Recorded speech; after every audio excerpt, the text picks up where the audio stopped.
Bismillahirrahmanirrahim. Assalamualaikum warahmatullahi wabarakatuh. Perkenalkan, nama saya Arfan Maulana Hafiz dari Universitas Pendidikan Jakarta, Fakultas Dakwah, Program Studi Komunikasi Penyiaran Islam. Jadi saya di sini akan membahas tentang fikir. Apa sih itu fikir? Bagaimana cara kita berpikir, proses berpikir, dan apa hasil dari pikiran kita yang membuat kita menjadi manusia yang baik atau buruk dalam kehidupan kita selanjutnya.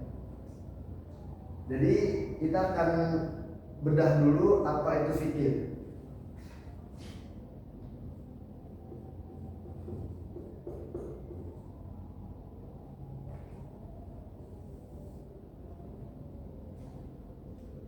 Apa itu fikir?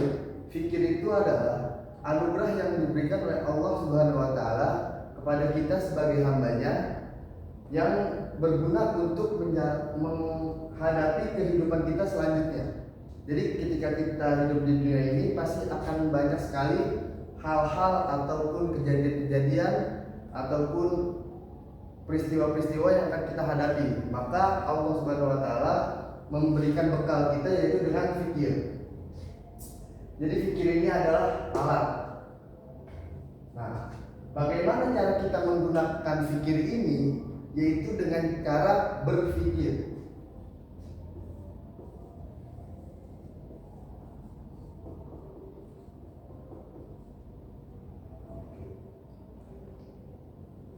Ketika kita sudah diberikan alat oleh Allah Subhanahu wa taala yaitu berupa fikir, maka kita menggunakan fikir itu yaitu dengan berpikir.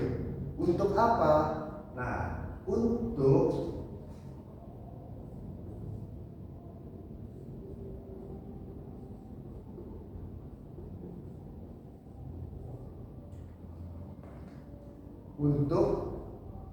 memberikan atau menemukan jawaban dari pikiran-pikiran yang ada di dalam fikir kita. Nah, jadi ketika kita mendapat pikiran, jadi kita sudah tidak bingung lagi mau ngapain dan bagaimana cara menghadapinya. Jadi kita itu diberikan alat oleh Allah Subhanahu wa taala untuk menghadapi pikiran-pikiran kita di kemudian hari atau di sekarang atau besok atau yang sedang kita lakukan, seperti itu. Nah, jadi bagaimana cara kita agar kita memiliki pikiran atau bagaimana cara kita menghadapi atau menjawab pikiran-pikiran kita dengan penuh kebaikan atau menemukan jawaban yang tidak salah, yaitu dengan berpikir dengan berlandaskan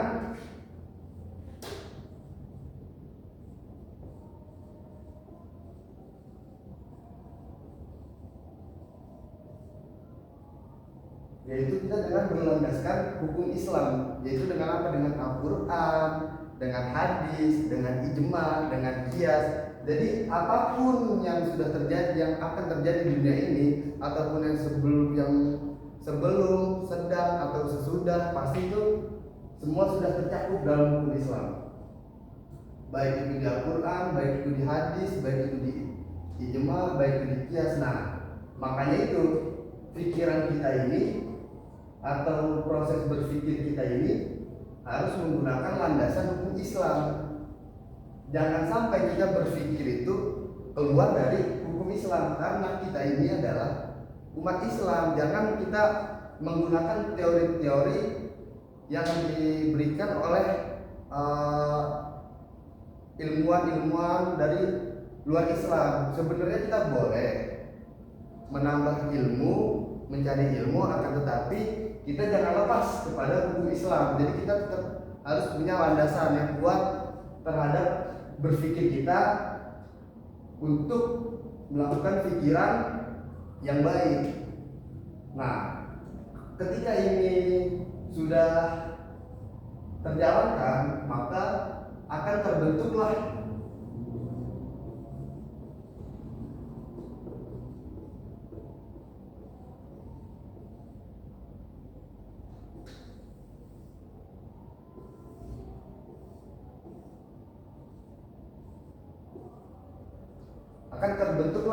pemikiran. Nah, Jadi kita jangan sampai di ketiga ini itu kita banyak melakukan kesalahan dan kita tidak berlandaskan hukum Islam, sehingga itu menimbulkan pemikiran-pemikiran yang salah atau melenceng dari ajaran-ajaran agama Islam. Karena dalam pemikiran ini itu sudah menjadi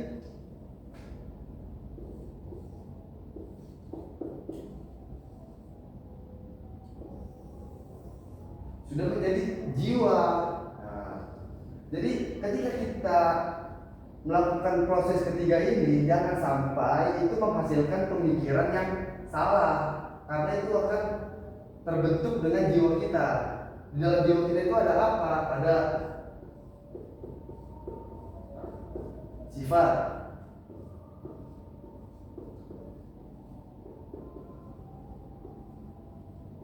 kebiasaan,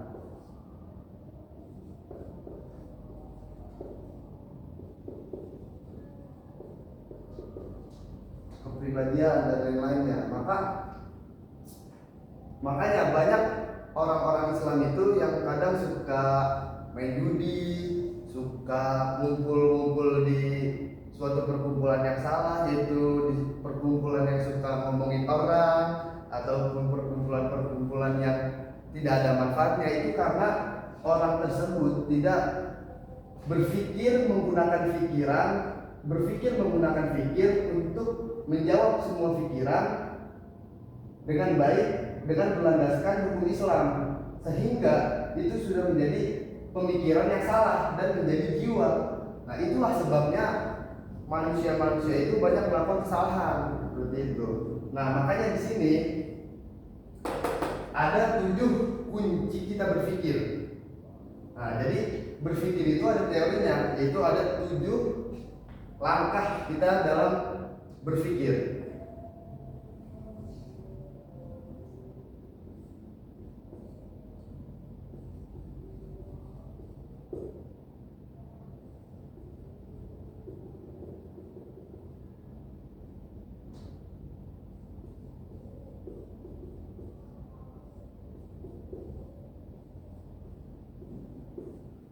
Yang pertama itu ada patuh atau takwa. Jadi takwa ini adalah kita itu patuh terhadap perintah Allah Subhanahu wa taala dan menjauhi segala larangannya. Nah, itu merupakan sumber hukum Islam. Jadi ketika kita sudah menjalankan apa yang diperintahkan oleh Allah Subhanahu wa taala dan menjauhi larangannya, maka kita berhasil dalam kunci berpikir pertama kita. Namun ada yang kedua lagi.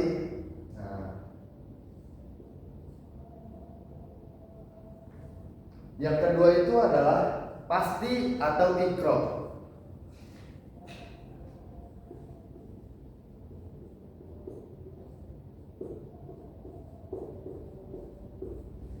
Nah, jadi kunci berpikir kedua itu adalah pasti atau ikrah. Yang artinya itu adalah kita sebagai manusia itu wajib mencari ilmu, menambah wawasan dan pengalaman. Nah, itu 3 kuncinya tuh dalam pasti atau ikrah. Jadi kita jangan menutup diri dengan ilmu-ilmu dan jangan menutup diri dengan wawasan, jangan menutup diri dengan pengalaman, karena itu ketiga itu adalah sangat berharga dalam kehidupan kita selanjutnya. Kunci yang ketiga itu adalah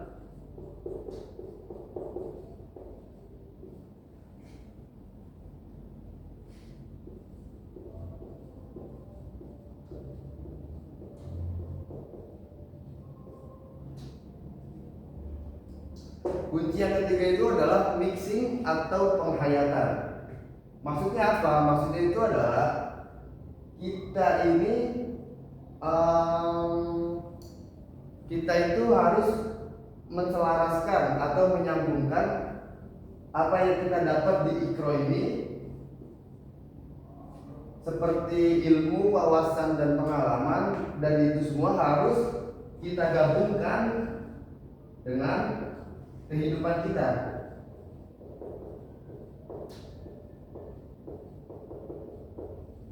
Jangan sampai ketika kita sudah mematuhi perintah Allah dan menjauhi larangannya dan menambah ilmu, wawasan dan pengalaman, akan tetapi tidak kita lakukan dalam kehidupan sehari-hari kita.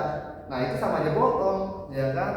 Jadi kita itu harus mixing atau penghayatan.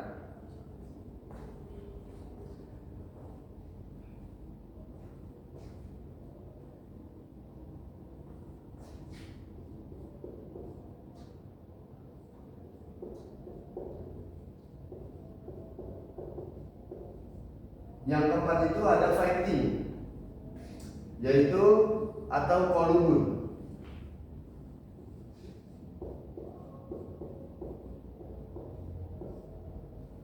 Fighting atau kolubun yaitu adalah perjuangan kita untuk menghasilkan hati yang penuh kasih dan juga keikhlasan.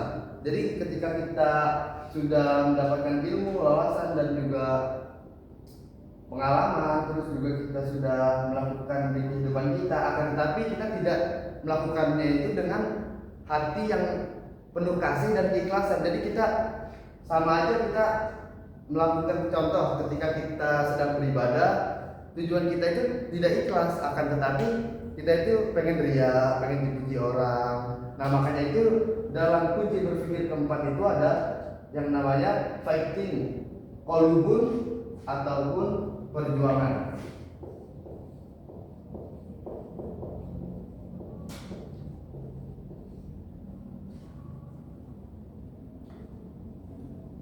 Kunci berpikir yang selanjutnya yaitu adalah yang kelima, itu adalah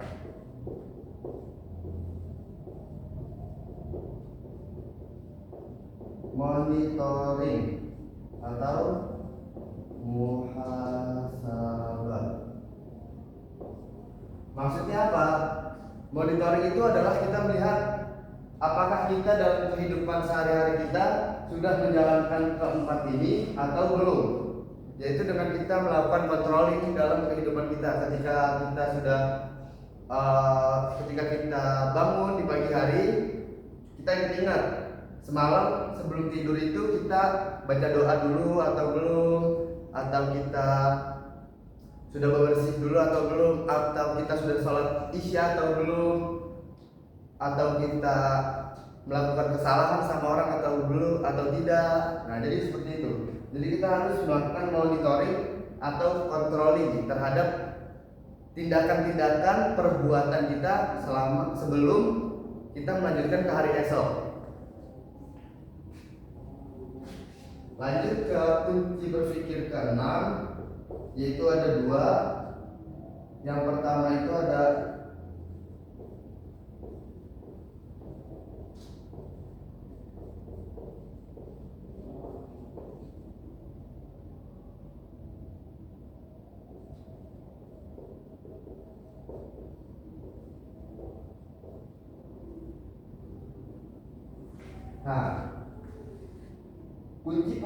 kunci berpikir yang ke-6 itu ada taubatan nasuha. Kenapa ada taubatan nasuha?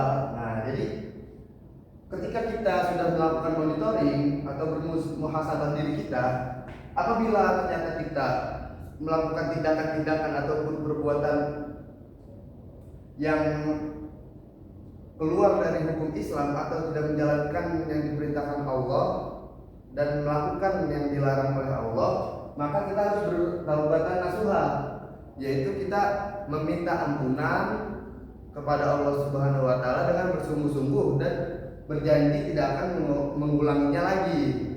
Jadi kalau misalkan kita sudah meminta ampunan akan tetapi kita tetap melakukan hal yang sama, itu namanya bukan taubatan nasuha, itu namanya tomat. Apa sih tomat? Tobat umat percuma, tobat umat. Makanya kita perlu taubatan nasuha, yaitu taubat dengan bersungguh-sungguh. Kenapa bersungguh-sungguh? Karena itu adalah suatu tindakan yang benar-benar kita lakukan. Bersungguh-sungguh, jadi bukan hanya bersungguh, tapi bersungguh-sungguh. Lanjut ke kunci berpikir yang ke-6, ada taubat nasuha, dan juga ada istiqomah. Kenapa istiqomah? Ketika kita sudah melakukan monitoring dan bermuhasabah, maka kita lihat nih apakah kita sudah benar, dan jika sudah benar, maka kita lanjut ke kunci berpikir, yaitu istiqomah. Apa sih itu istiqomah? Yaitu kita senantiasa melakukan apa yang sudah kita lakukan dengan baik, dan juga kita harus mempertahankannya. Jangan sampai ketika kita sudah melakukan yang baik-baik tetapi kita tidak istiqomah, percuma, ya kan? Contoh, misal kita hari yang lalu kita sholat 5 waktu di masjid. Nah, hari ini kita sama sekali tidak sholat 5 waktu di masjid. Nah, itu adalah suatu kekurangan ataupun pengurangan dari hari kemarin. Sedangkan ada pepatah bilang bahwa kita ini harus lebih baik dari hari kemarin. Jangan sampai hari ini lebih buruk dari hari kemarin. Seperti itu. Jadi kita harus istiqomah. Ketika sudah istiqomah, maka kita akan menjadi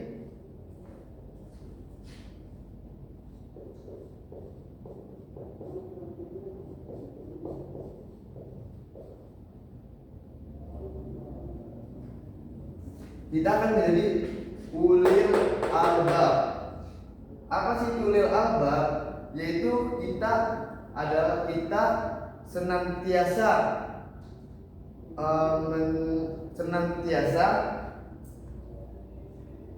berserah diri kepada Allah dengan melihat penciptaan langit dan bumi, untuk berlomba-lomba melakukan ibadah dan juga amal soleh.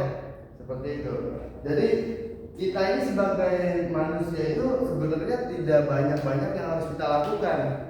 Kita dengan ibadah dan amal soleh saja itu kita sudah mencakup hablum minallah dan juga hablum minannas. Hablum minallahnya kita di ibadah, dan hablum minannasnya itu di amal soleh. Seperti itu. Tinggal kita bagaimana kita melakukan kunci-kunci ini dalam kehidupan kita. Jadi jangan sampai ketika kita sudah mengetahui kunci berpikir, akan tetapi kita tidak melakukannya, sama aja bohong.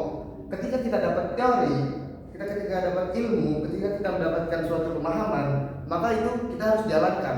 Jangan sampai ketika kita mendapatkan ilmu baru tetapi tidak kita lakukan, itu sama aja bohong. Tong kosong nyari bunyinya, kayak gitu. Nah, mungkin ini saja yang dapat saya sampaikan. Kurang lebihnya mohon maaf. Wallahul muwaffiq ila aqwamit thoriq. Wassalamualaikum warahmatullahi wabarakatuh.